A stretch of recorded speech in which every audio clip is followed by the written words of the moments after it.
Good afternoon, preppers. Welcome to Goshen Prepping. Look, a nuclear war may be sparked between Russia and Ukraine, or, of course, more specifically between Russia and NATO. And that's something that I probably think is our biggest fear, isn't it? And it very well could be centered around these tanks we're sending them. Because we've seen in the news and on this channel that we're sending a whole host of these incredibly sophisticated, high-tech Abrams, and Germany sending their Leopard 2 tanks. They're amazing. But why do I stress those tanks?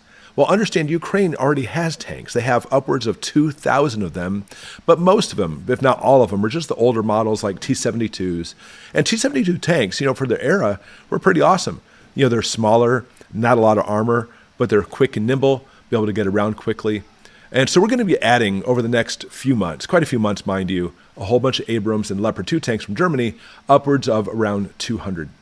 By the way, experts say that they'll probably need about 300 to really make a difference, but maybe this is just the first start. You know how that goes. All right, now it's the damage from these tanks we want to talk about. Specifically, we're going to talk about these things called depleted uranium shells. Now, when they actually make nuclear weapons, nuclear power plants, etc., there's types of uranium that is actually a lower as far as its fission ability, but it's a very high dense metal, and it's been going on since the 80s. Probably even before that, well, they'll actually take shells and put uranium in their shells because of the incredible density of the uranium. And it's a waste product. So let's stick it in a shell and shoot at the enemy. But it actually is super dense, and because of that, has a much higher penetrating power into, like, for example, if we're shooting another tank. And secondly, unlike conventional shells, when a conventional shell will hit the armor of a tank, it'll hit and bend in, but not the uranium ones. The uranium ones will literally burn around the edges, and it actually makes it so it can actually get sharper as the shell hits the tank. It has huge penetrating power because of this, and will actually erupt the tank into over 2,000 degrees Fahrenheit, obliterating the enemy very quickly. Now, the damage to the tanks, that's really not the problem specifically. Obviously, it's about blowing up the tank, defeating the enemy. But the problem is when these shells explode, it aerosols or sends fragments of the uranium into the surrounding area.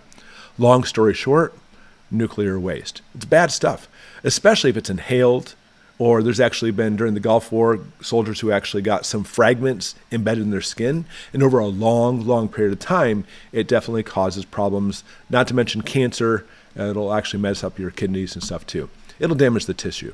But there's actually been research done showing the crops in the areas too will also become affected by this radioactive nuclear waste.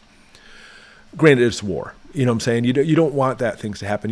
We have these things like friendly fire. We don't even talk about the different ammos that are used by armies to have less damage on the enemy. But here's the problem. Once we send these waste product shells into battle, hitting Russian troops, it literally is stepping up the game. It's no longer using conventional weapons, but now stepping up to NBC, nuclear, biological, chemical weapons. And once that threshold's been crossed, it may become fair game. From dailymail.com, Russia says it will consider the deployment of German Leopard 2 tanks the use of a nuclear dirty bomb if the shells contain a uranium core.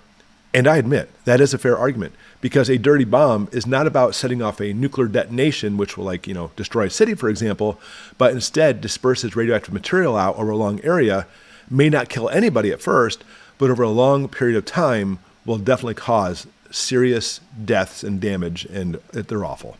The Kremlin official warned Russia will consider the use of any depleted uranium weapons in their new NATO tanks as dirty bombs. They call these silver bullets, by the way, and we've actually seen numerous places in which soldiers actually had, for example, leukemia because of this. Once it hits a tank or bunker, 40% of the uranium, which is radioactive, will turn into a fine powder. And although there's no evidence the tanks have these, Putin's still putting out the warning. If Ukraine supplied with such cells for NATO heavy military equipment, we will consider this the use of dirty nuclear bombs against Russia with all the ensuing consequences.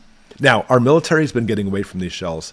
But I don't know if you know, but a lot of the military equipment we're sending to Ukraine is not the brand new stuff. It's the same technology as the new stuff, but you understand that bombs and shells and ammunition and everything have a shelf life, and it's better to send it to Ukraine, I guess, than let it go to waste. But sending them nuclear waste, uranium-depleted shells, The Russians will definitely have no part of this. Now, in reality, listen, the incredibly small doses of the radiation, it's very rare to see any side effects from this. But nevertheless, Russia is saying if we use them, the line's been crossed. And now they could literally take the next step with what? Maybe tactical nukes?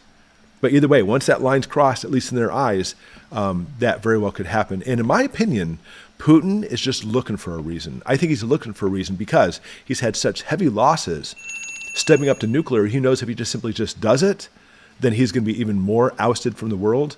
So by having something step up from these depleted uranium shells, very well could be that one catalyst that causes this to escalate very quickly into World War III.